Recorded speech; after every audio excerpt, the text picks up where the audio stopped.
Aaron Rodgers appears to be headed to the open market, and with the Browns needing a quarterback, we should discuss the possibility of Cleveland bringing in the 4-time MVP passer. So, Jay Glazer, a few hours before kickoff on Sunday, tweeted out big scoopage. Aaron Rodgers flew back to New York last week to meet with the Jets, and basically the meeting went like this: we don't want you here next year. So, new head coach, new GM, they have informed Rodgers that they will be moving on from him, and they will likely make him a post-June 1 designation. I did find this last bit, though, from Glazer's tweet pretty interesting. He said, given that Aaron made the effort to fly back to discuss his future, all signs point to him continuing to play. It just won't be for the Jets. So his options are retirement or see which teams come a knocking. I'll say right now, I do not want Aaron Rodgers on the Browns. Clip that, and if it ages poorly, so be it, I'll wear it. But I will say with my chest out, I don't think this is a good idea for Cleveland. For starters, he's pretty old. He's turning 42 years old this upcoming season. So suffice to say, his best days are far behind him. But it's not just an age thing for me, right? I'm not going to be ageist. I'm not trying to get Creed Bratton out of the office. No, it's more about what he has looked like over a longish period of time. Look back at his past 3 seasons. He misses all of 2023 with the Achilles injury. 2022, that's his last year in Green Bay. Starts all 17 games. He throws 26 touchdowns to 12 interceptions. Look how that compares to 2021 when he went back-to-back as an MVP. And then you fast forward to 2024, 3,800 yards, 28 touchdowns, 11 interceptions. Rodgers in his career has thrown for 10 or more picks 4 times. 2 of those 4 times were in 2 of his first 3 seasons. The other 2 were in 2 out of his last 3 seasons. You are not getting the quarterback we all remember from Green Bay that was so good on play action, so good with the hard count, and just flicked his wrist to Davante Adams down the sideline. That guy is not running through the tunnel. Now, in defense of Rodgers, he did play much better in the second half of 2024 compared to the first half. Completion percentage is up, yards per game a little bit down, but I don't think that's something to make a mountain out of. Touchdowns go up, interceptions go down, rating goes way up. So there is something to be said about the tape that Rodgers put out in the second half of the year being a lot better than the first half of the season. But if the Jets are so motivated to move on from Rodgers that they will eat $50 million in dead cap money, which I think is second most in NFL history, trailing Russell Wilson, who was $85 million last offseason, that should tell you a little bit about what this new brass in East Rutherford thinks of Aaron Rodgers. I also think if the Browns were to pursue Rodgers, it just screams desperation to keep Myles Garrett. Let's go get the most notable quarterback, I think we can all agree, in free agency, the future first ballot Hall of Famer. We'll sign him, and we'll try and capture or recapture some of that magic he had for so long in the frozen tundra, and maybe Myles will change his mind. That's a bad idea. This is sounding like or potentially having the makeup of a bad, one-sided relationship where one party really wants to move on. It's kind of like if you're dating someone and your significant other goes to college and you're still in high school, and you're trying to do everything possible to keep the relationship going, but they're not around anymore. You're bending over backwards, and you're doing what's best for them and not what's best for yourselves. The Browns should not let Myles Garrett's trade request motivate their quarterback selection. That's a bad way to do business. And I do have fears that the Browns could look at Rodgers as, well, that's something that maybe Garrett can get on board with. Maybe he'll change his mind if Rodgers is our quarterback. You should do what you think is best. It may not be the best thing. It's not like the Browns front office is, batting 1,000 at moves. But no, I don't think what Garrett wants is what the Browns should do. The moment you play that game, you lose the upper hand, and all of a sudden the players are running the team. And that's when things really start to spiral out of control. I don't want the Browns to sign Aaron Rodgers. I do want you guys to let me know in the comment section what you think Cleveland should do. So this will be the pinned poll on today's episode. Scroll on down, give me a yes or give me a no. Now, up next on today's show, I want to run through my quarterback carousel prediction with the 2024 season officially in the books. I thought we could look at the 7 most notable quarterback openings. This stuff can be fluid, but 7 most notable quarterback openings and who's going to go where. I think you guys will get a kick out of it and see who I predict for Cleveland. But first, today's show is made possible thanks to our friends over at Mando. Mando is a whole body deodorant safe to use anywhere on your body. I walk to work most days these days because I'm trying to lose some lbs for my wedding, and it's about a 30-ish minute walk, which means I can work up quite the sweat. But when I use Mando, I come into the office pit stain free and not smelling like a used gym towel. It was created by a doctor who saw firsthand how normal BO was being misdiagnosed and mistreated. It is clinically proven to block odor all day and control odor for up to 72 hours. Mando is offering new customers $5 off their starter pack at shopmando.com with promo code CHAT. Mando's starter pack is perfect for new customers. It comes with a solid stick deodorant, cream tube deodorant, 2 free products of your choice like mini body wash and deodorant wipes, and free shipping. Luckily, I've got a discount code to help you guys get hooked up on my favorite smelling whole body deodorant. New customers get $5 off a starter pack with our exclusive code CHAT. That equates to over 40% off your starter pack when you use code CHAT at shopmando.com, shopmando.com. All of that information is in the comments and description of today's video.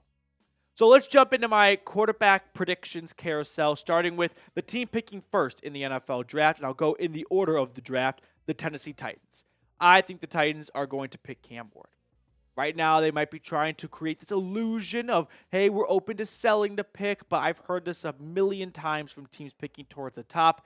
I think they're going to stay at number 1, and they are going to select the quarterback of their future, at least in their eyes, in Cam Ward. So if you have your hopes up for Ward falling to Cleveland at number 2, I think you're going to be disappointed. The Browns picking second, I don't think they go quarterback. I'm going to go with Kirk Cousins. Now, there has been a lot of smoke out there around Shedeur Sanders. And maybe that's just the Browns trying to make everyone think they're going to go Shedeur so that they give more in a trade to pry them away from that second overall pick. But I think they're going to go with Kirk Cousins in free agency regardless of their draft plans. And I don't think Shedeur is, frankly, or Cam Ward for that matter, ready to start week 1 of the 2025 season. I mean, Baker didn't start week 1. Justin Herbert didn't start week 1. There's a lot of guys who did not start week 1. So I think regardless of what they do in the draft, they're going to add a free agent quarterback or 2. And Kirk Cousins, I think, screams Kevin Stefanski style quarterback. Next up, the Giants. This is where I think Shedeur Sanders will end up. Could be wrong.